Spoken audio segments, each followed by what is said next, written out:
کیا بیمار کا جھوٹا کھا سکتے ہیں عباس خان انڈیا سے؟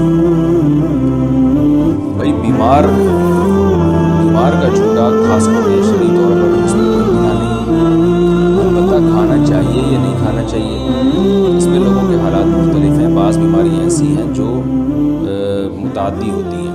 رسول اللہ صلی اللہ علیہ وسلم نے فرمایا لا عدوى ولا طیرہ، بیماریوں میں تعدی نہیں ہے، یعنی بیماریاں لگتی نہیں ہیں۔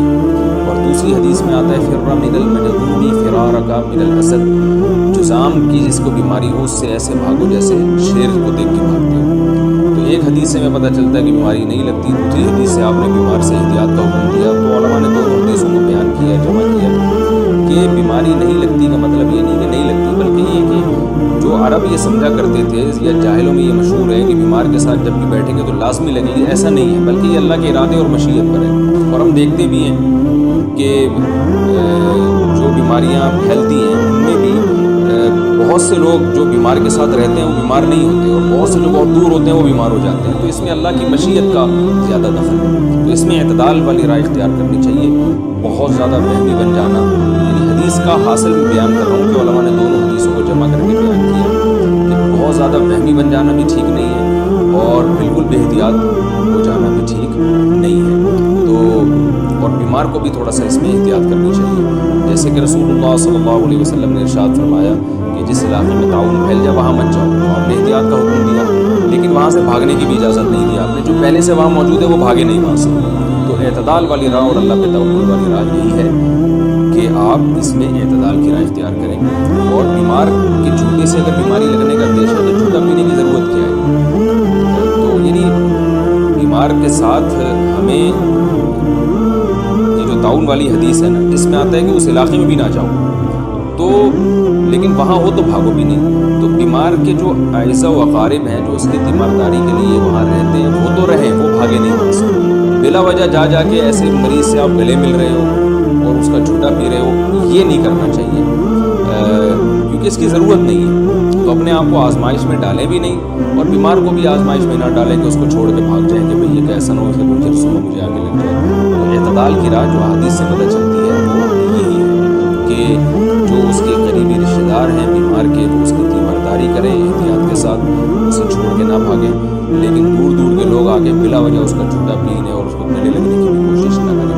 اور یہ بھی خوب اچھی طرح سمجھ لیں جو لگنے والی بیماریاں ہیں، تو چونکہ تھوڑا بہت ہمارا بھی ڈاکٹروں کے ساتھ اٹھنا بیٹھنا ہے، تو جو لگنے والی بیماریاں ہیں نا ان میں ہر بیماری کے لگنے کا الگ ہی انداز ہوتا ہے۔ بعض بیماریاں بلڈ کے ذریعے لگتی ہیں، اس میں آپ مریض کا جتنا مرضی جھوٹا پئیں آپ کو کوئی نقصان نہیں ہوگا۔ جیسے ہیپاٹائٹس ہے، اس میں مریض کا آپ جھوٹا پئیں، مریض سے گلے لگیں تو مصافحہ کریں، معانقہ کریں، ہیپاٹائٹس نہیں لگے گا۔ لیکن مریض کا بلڈ اگر آپ کے بلڈ سے ٹچ ہو گیا، آپ جیسے وہ استعمال شدہ بلیڈ کے ذریعے لگ جاتی ہے بیماری، کیونکہ بلیڈ میں بھی بلڈ جب وہ یہ جو ہیئر ڈریسر ہے یہ ایک بلیڈ استعمال کرتے ہیں، وہی بلیڈ جب دوسرے مریض پر استعمال دوسرے شخص پہ استعمال کریں گے تو اس بلیڈ میں ظاہر ہے کچھ نہ کچھ جرمز چلے جاتے ہیں بلڈ کے ذریعے۔ تو بعض بیماریاں بلڈ کے ذریعے لگتی ہیں، وہ تھوک کے ذریعے نہیں لگتی، بعض بیماریاں تھوک کے ذریعے لگتی ہیں۔ تو اس میں ایسا نہ ہو کہ آپ اتنے وہمی بن جائیں کہ کوئی بھی مریض ہے، اچھا ہر بیماری لگتی بھی نہیں ہے، کوئی بھی مریض ہے آپ نے اس سے احتیاط کرنا شروع کر دی، ایسا نہیں ہے۔ یہ تحقیق کر لینی چاہیے ڈاکٹر سے کہ بھائی ہمارے پیشنٹ کو یہ بیماری ہے، ڈاکٹر صاحب آپ یہ بتا دیں اس بیماری کے لگنے کا اسٹائل کیا ہے، کس طرح سے لگتی ہے، تو ڈاکٹر آپ کو بتا دیں کہ بھائی یہ بلڈ کے ذریعے لگتی ہے، لیکن خام ہمیں آپ گھر چھوڑ کے بھاگ رہے ہیں اس کو دیکھ کے، تو یہ غلط ہے۔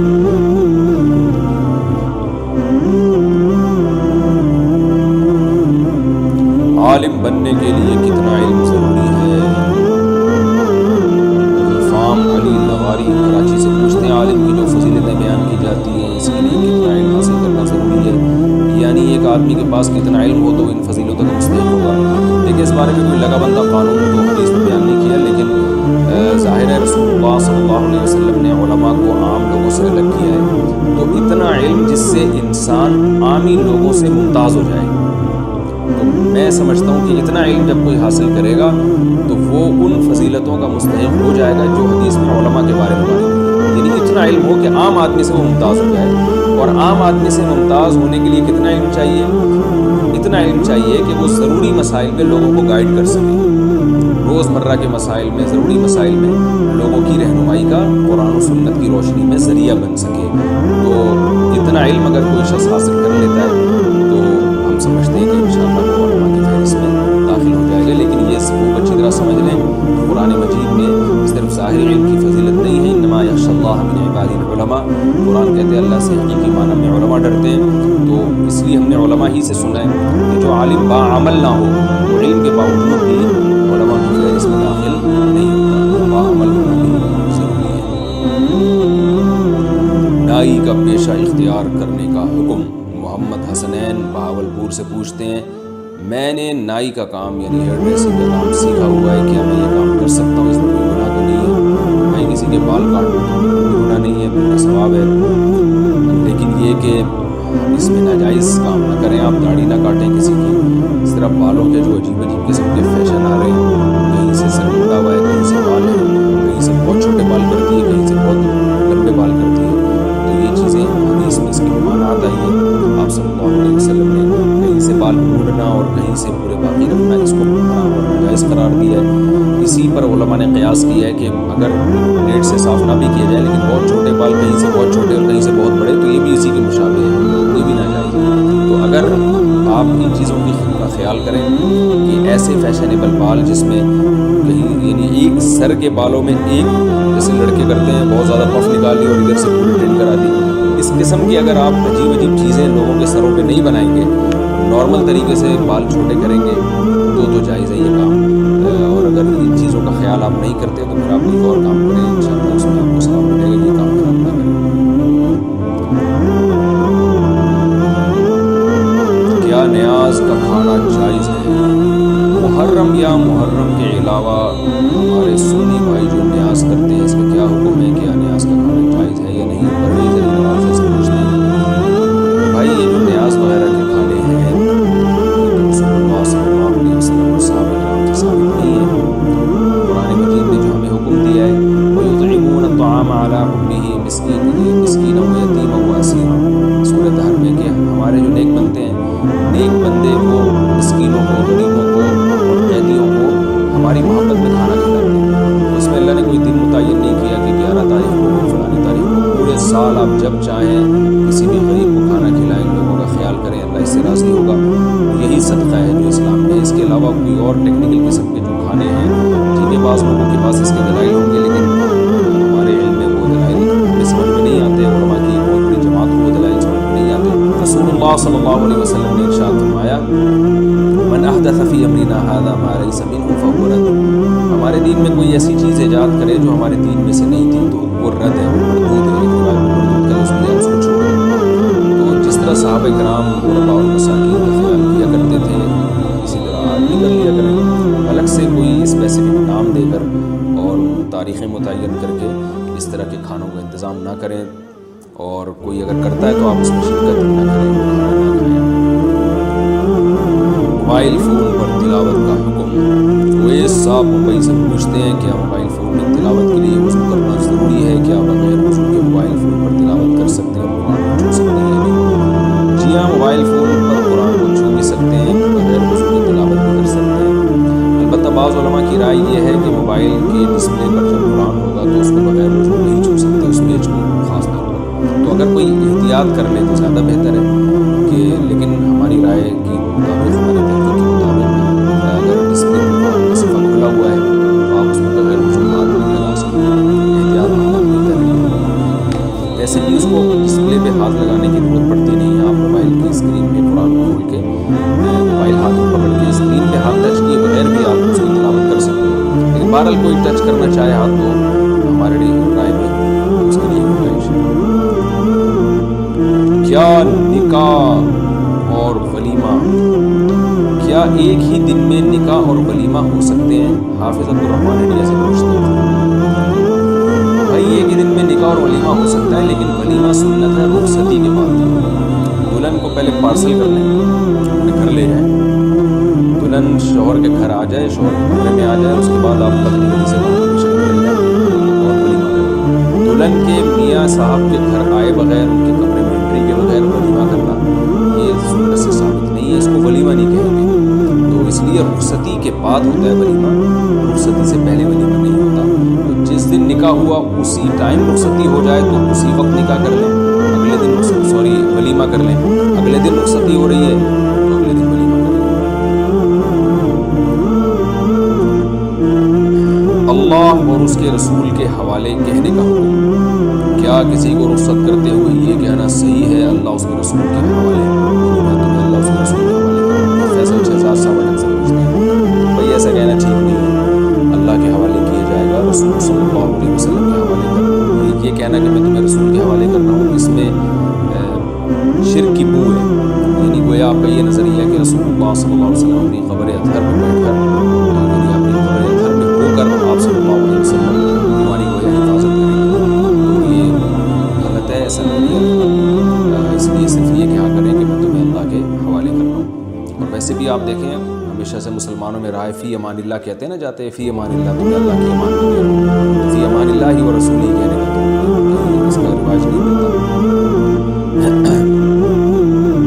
قبر کے کتبے پر کلمہ لکھنا، الیاس صاحب گوجرا والے سے پوچھتے ہیں کیا قبر کے اوپر سلیب پر کلمہ لکھنا جائز ہے یا نہیں؟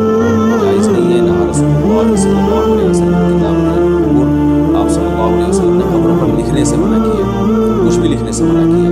اور حضرت عثمان ابن مسعود رضی اللہ عنہ والی روایت سے پتہ چلتا ہے کہ نام لکھنے کی گنجائش ہے، وہ بھی افضل نہیں ہے لیکن گنجائش ہے، اگر کوئی صرف نیت کا نام لکھنا چاہے، نہ لکھے تو وہ بھی بہتر ہے۔ تو کلمہ لکھنا تو اس لیے بھی ناجائز ہے کہ کچھ نام کے علاوہ، یعنی نشانی کے علاوہ کچھ لکھنا تو نبی نے صراحتاً منع کیا، اور کلمہ اس لیے بھی کہ اس کی بے ادبی ہوتی ہے۔ قبرستان میں آپ نے دیکھا ہوگا کتے بھی گزر رہے ہیں اور لوگ بھی بعض قبریں بنا کے جا رہے ہیں، یقیناً اس میں کلمے کی حرمت ہوتی ہے، اس لیے جائز نہیں ہے۔ گانے بجانے والی شادی میں کھانا کھانا، علی شاہ کراچی سے پوچھتے ہیں جس شادی بیاہ میں گانے چلائے جاتے ہوں کیا وہاں کھانا کھانا جائز ہے؟ جبکہ آج کل ہر شادی میں یہی حال ہے۔ ایسی مجلس جو گناہ کی محفل ہو اس میں بیٹھنا جائز نہیں ہے۔ اگر آپ بارات کی شادی میں گئے، بارات کا تو کھانا ویسے ہی ٹھیک ہے، اگر آپ کہیں ولیمے میں گئے اور گانے بجانے چل رہے ہیں اسی محفل میں تو آپ کو چاہیے جلدی سے آپ نکل لیں، کھانا اپنے پیسوں سے کھا لیں۔ بارات کے کھانے کا حکم، میں نے سنا ہے کہ لڑکی کی شادی میں کھانا کھانا اور کھانا کھلانا تو حرام ہے، کیا یہ بات درست ہے؟ حرام کا لفظ ذرا گاڑا لفظ استعمال کر لیا آپ نے۔ یہ ضرور ہے کہ بارات کی جو رسم ہے غیر شرعی ہے، اس پر میرا ایک پورا بیان ہے، آپ یوٹیوب پہ سرچ کر سکتے ہیں بارات کا کھانا، مفتی طارق مسعود ایسے لکھ کے سرچ کریں گے پورا ایک تفصیلی بیان آئے گا کہ بارات کا کھانا کیوں غلط ہے اور کن صورتوں میں اس کی گنجائش ہے۔ بعض دفعہ لڑکی والے بارات نہیں کھلاتے تو رشتہ ہی ٹوٹنے کا خطرہ ہوتا ہے کہ لڑکے والے رشتہ توڑ دیتے ہیں، تو جب رشوت مجبوری میں اپنے حق کی وصولی کے لیے دینا جائز ہے تو ایسی مجبوری میں بارات کا کھلانا بھی، کھانا کھلانا بھی جائز ہوگا۔ یہ سوچ کے کہ یہ رشوت ہے جو کم وقتوں کو، جو لڑکے والے ہیں نا کم وقت کے، جن کو زندگی میں کبھی کھانے کو نہیں ملا، ان کم وقتوں کو خوش کرنے کے لیے آپ بارات کا کھانا کھلا رہے ہیں تاکہ یہ کم وقت رشتہ نہ توڑے۔ لیکن یاد رکھو بارات کا کھانا یہ غیر شرعی رسم ہے۔ اسلام نے ہمیں بتا دیا ہے کہ نکاح کے موقع پر خرچہ صرف اور صرف مرد کا ہوگا، کہیں بھی عورت کا خرچہ نہیں ہوگا کسی بھی عنوان سے۔ نکاح میں مہر ہے وہ مرد کے ذمہ لازم ہے، نان نفقہ ہے وہ مرد کے ذمہ لازم ہے، نکاح کے موقع پر چھوارے تقسیم کرنا یہ افضل ہے، یہ مرد کے ذمہ ہے، اور اسی طرح نکاح کے بعد جو ہے وہ ولیمے کی سنت ہے وہ مرد کے ذمہ ہے۔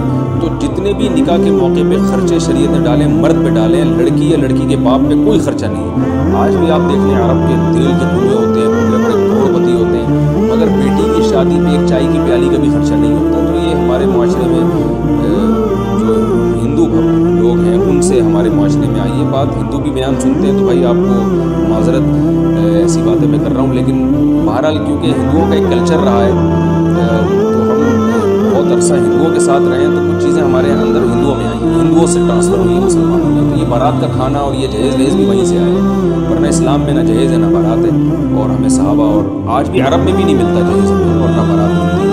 تو ہندوؤں میں یہ جہیز ہے اور بارات ہے، وہ ان کے پاس کوئی لاجک ہوگی اس کی، لیکن وہ اپنے مذہب پہ عمل کریں یا اپنی رسومات پہ عمل کریں۔ اب تو ان میں بھی بہت سے لوگ اس کے مخالفین پیدا ہو گئے ہیں جو جہیز کی مخالفت کر رہے ہیں۔ تو اسلام میں کوئی بھی خرچہ عورت پر نہیں ہے کہ وہ لڑکی ہے اس کے باپ پر نہیں ہے، تو سارے خرچے مرد کے ذمہ اللہ نے لگائے ہیں۔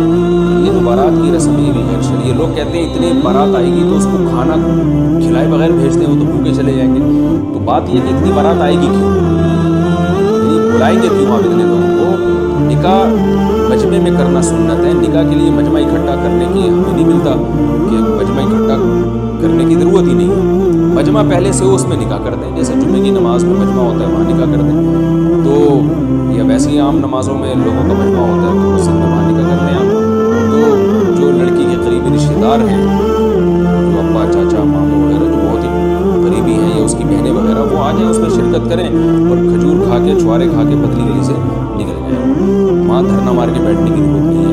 اور پھر جب دلہن کو رخصت کرنے کے لیے جو بھی لڑکے کی اماں بہنیں وغیرہ آئیں, اس وقت بڑی محبت دکھا رہی ہوتی ہے کہ ہائے ہماری ماشاء اللہ کتنی جان سی بات میں, کہ انہوں نے جو ستانا ہوتا ہے وہ تو جو جن میں ستانے والی ہے وہ سن رہی ہے معذرت کے ساتھ, میں آپ کے علاوہ کی بات کر رہا ہوں. تو اس وقت بڑی محبتوں سے وہ آ رہی ہوتی ہیں. تو وہ جب محبت سے آئیں رخصتی کے لیے تو 5-6 افراد آ جائیں لڑکے کے گھر سے. تو اگر کھانے کا ٹائم ہو تو کھانا کھلا دیں, چائے کا ٹائم ہو تو چائے پلا دیں, پان گٹکے کا ٹائم ہو پان گٹکے کے گزارا کریں اور ان سے کہیں کہ اب پتلی گلی سے نکل جاؤ. تو یہ جو W11 بھر بھر کے باراتوں کی جا رہی ہے نا, یہ خود غیر شرعی رسم ہے. تو دلہن کو اٹھانے کے لیے اتنی 4-4-5 بسوں کے آنے کی ضرورت نہیں. ہاں پھر جتنے بھی لڑکی والے ہیں وہ کہہ دیں کہ بھئی اپنے تمام رشتہ داروں کو کہ بھئی آج تو کھانا نہیں ہے, ہم تو 4-5 گھر افراد جا رہے ہیں دلہن کو اٹھانے کے لیے, سوری اٹھانے کا مطلب یہ ہے کہ دلہن کو لانے کے لیے. تو کھانا جو ہے وہ کل دولہا کے گھر پر ہوگا. یعنی لڑکی والے پوچھتے ہیں نا کہ کھانا کہاں گیا, وہ بارات کہاں ہے, تو آپ کہیں کہ وہ سب کل پہنچ جائیں وہاں ڈائریکٹ دولہا کے گھر, کیونکہ اس کو اللہ نے ایک نعمت دی ہے. دلہن یہاں سے وہاں جا رہی ہے, ان کے گھر میں فرد کا اضافہ ہو رہا ہے. تو اسلام میں تو گھر میں فرد کا اضافہ ہو, اس کو پسندیدہ سمجھا گیا ہے. تو اس خوشی میں کل ہمارا جو داماد ہے یا جو دولہا بھائی ہیں وہ انشاءاللہ سب کو کھانا کھلائیں گے. تو جو بھی پوچھے نا کہ کھانا کہاں ہے تو بولے کل پہنچو, ان کو ایڈریس دے دیں اور پورا گوگل میپ پہ ان کو ایڈریس ڈال دیں سے. تو یہ شریعت کے مزاج کے مطابق ہے. یہ جو باراتوں کے کھانے ہم نے دیے ہیں غیر مسلموں سے, اور اس کی وجہ سے لڑکی والوں کو بے پناہ نقصان ہو رہا ہے. خدارا اس رسم کو ختم کرنے کی کوشش کریں. میرے سامنے ایسے کئی واقعات ہیں. بوڑھا باپ آیا کہ میری 6 بیٹیاں ہیں اور جہیز تو کہہ رہے میں نے کر لیا, ایک بیٹی پہ میں اگر بارات کھلاتا ہوں. اچھا میں نے خود یعنی میں اس بزرگ کو جانتا تھا, تو انہوں نے کہا کہ میں نے گھر پہ فور سیل کا نوٹس لگا دیا, یعنی گھر بیچنے پر آ گیا. کیا ضلالت ہے, کیا گمراہی ہے کہ لوگ اپنی پراپرٹیاں بیچ کے بیٹیوں کی شادیاں کر رہے ہیں. ہم نبی صلی اللہ علیہ وسلم کی سیرت دیکھتے تو ایک دھیلا بھی خرچ نہیں ہوتا تھا. یہ جو حضرت فاطمہ کا جہیز تھا یہ حضرت علی سے پیسے لیے گئے تھے اور کچھ چیزیں آپ صلی اللہ علیہ وسلم نے ان کو بنا کے دی. اور اگر کسی کا داماد مسکین ہو, غریب ہو, حضرت علی رضی اللہ تعالیٰ عنہ کے پاس تو پیسے ہی نہیں تھے, تو اگر بالفرض نبی صلی اللہ علیہ وسلم نے, ہم یہ فرض کر لیتے ہیں کہ اپنی بیٹی کو جہیز دیا ہے, تو آپ کا داماد اگر اتنا مسکین ہے کہ وہ گھر میں ایک برتن بھی نہیں خرید سکتا, تو ٹھیک ہے آپ پھر ایسے داماد کے ساتھ تعاون کریں. آج تو ایسے غریب کو بیٹی دی نہیں جاتی ہے. میں یہ کہہ رہا ہوں کہ اگر کوئی داماد بہت غریب ہے نا, تو پھر آپ داماد کے ساتھ تعاون کی نیت سے بچی کو جہیز دیتے ہیں آپ. لیکن غریب ہے تو پھر اس کو بیٹی کون دے گا, جہیز تو بات کی چیز ہے. تو پیسے والا داماد ہے اور وہ خرید سکتا ہے ساری چیزیں, تو پھر آپ بولیں کہ بھائی تم خریدو یہ سب جہیز اور یہ سارے کھانے پلانے کا انتظام تم کرو. ہم دیکھتے ہیں نبی صلی اللہ علیہ وسلم نے اپنی 4 بیٹیوں کی شادی کی ہے, 3 میں تو کہیں بھی نہیں ہے جہیز کا. حضرت فاطمہ رضی اللہ تعالیٰ عنہ کے ساتھ جو تعاون تھا, تو بہت سے علماء کہتے ہیں وہ حضرت علی ہی سے ایڈوانس میں پیسے لیے گئے تھے, اور اگر نبی نے خود دیا تھا تو وہ حضرت علی کی غربت اور مسکنت کی وجہ سے, کہ بیٹی جا رہی ہے حضرت علی رضی اللہ تعالیٰ عنہ کے گھر میں اور حضرت علی کے پاس برتن بھی نہیں تھے, غربت تھی, قربانی تھی, ہجرت کر کے آئے تھے. تو ایسا اگر نیک شریف داماد کسی کو مل رہا ہو, اتنا ہجرت کرنے والا اور قربانی دینے والا, جس کی وجہ سے اس کے پاس پیسے نہ ہوں, پھر اگر آپ اپنی بیٹی کے ساتھ تعاون کریں تو بڑی اچھی بات ہے. لیکن میں نے وہی بتایا کہ ایسے لوگوں کو آج کل